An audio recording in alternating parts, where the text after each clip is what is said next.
How do leaders build real, actual trust with the communities they serve? It's a huge challenge, right? But a new framework might just offer a path forward.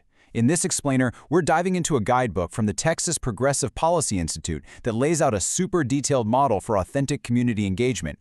And we're starting with why this conversation is so incredibly important, especially in Texas. To really get why this matters so much, let's just start with a number. Nearly 4 million. That's the African American population in Texas, and that makes it the largest of any state in the entire nation. We're talking about a massive source of civic influence and political potential. And that, right there, leads to the central question. How do you actually bridge the gap that so often exists between leaders and the communities they're supposed to represent? It's not just about showing up once every 4 years at election time. It's about building a real, year-round connection. So here's our game plan. First, we're going to break down this engagement gap. Then we'll get into a really powerful strategic idea called the 40-60-80 viewpoint and the system designed to make it happen. After that, we'll define a crucial leadership skill, cultural fluency. We'll see how it works in the real world, and we'll wrap up by looking at how this approach really benefits everyone. First up, the core challenge.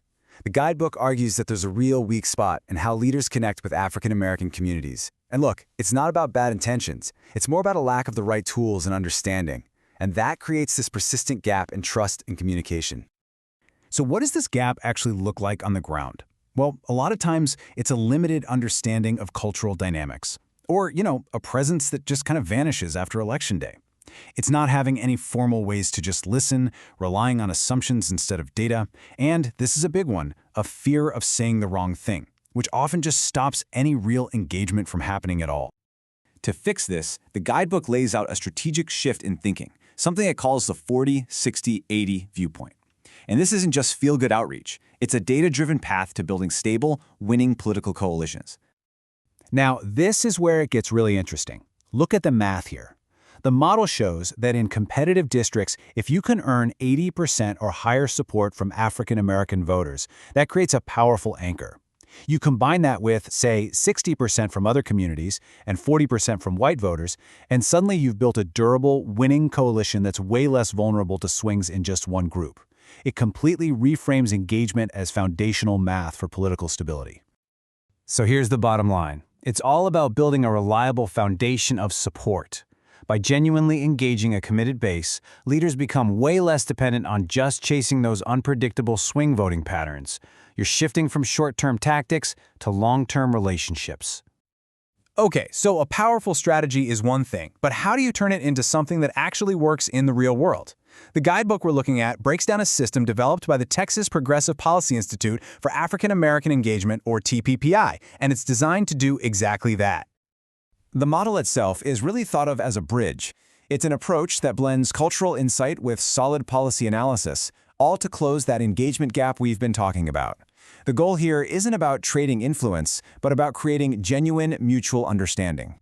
And this approach comes with very practical tools. We're talking insights that are grounded in what communities actually care about, structured ways to listen, guidance on communication, and training programs designed to build the specific skills that leaders really need.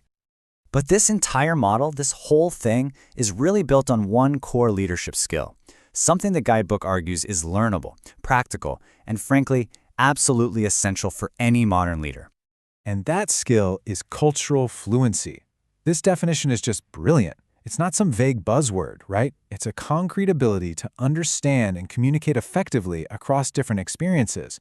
It's about moving from just assuming you know to actually being aware. And the benefits are so tangible, you get better communication, policies that actually line up with what people need, less conflict, and maybe most importantly, a steady increase in public trust. It all leads to more effective and responsive leadership. Okay, so how does all this work out in the real world?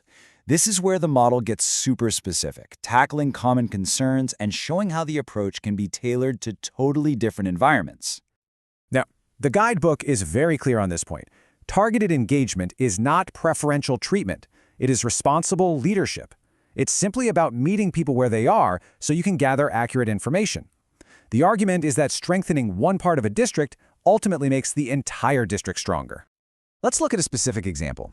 In rural communities, this framework zeroes in on a key emotional driver, that deep-seated feeling of being unseen and historically overlooked. So engagement here has to be about demonstrating a consistent presence and genuine respect. Now you shift to urban areas, and the challenges are totally different, but just as complex.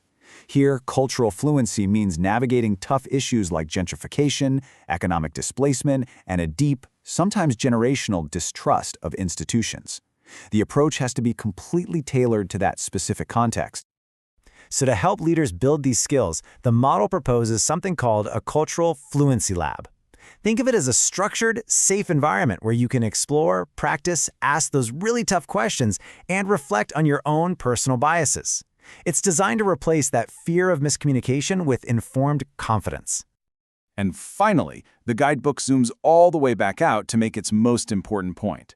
This kind of deep, inclusive engagement doesn't just benefit one group, it elevates the entire civic landscape for everybody. When leaders get this right, the positive effects just ripple outward. You see more effective policies because they're based on better information. Public trust goes up, across the board. More people get involved. And ultimately, you end up with more stable, resilient coalitions that can actually weather political storms. And that leaves us with one final thought. This whole framework presents cultural fluency not as an optional extra, but as a core competency for leadership. So the real question is, what changes when this kind of deep, respectful understanding is no longer the exception, but the standard expectation?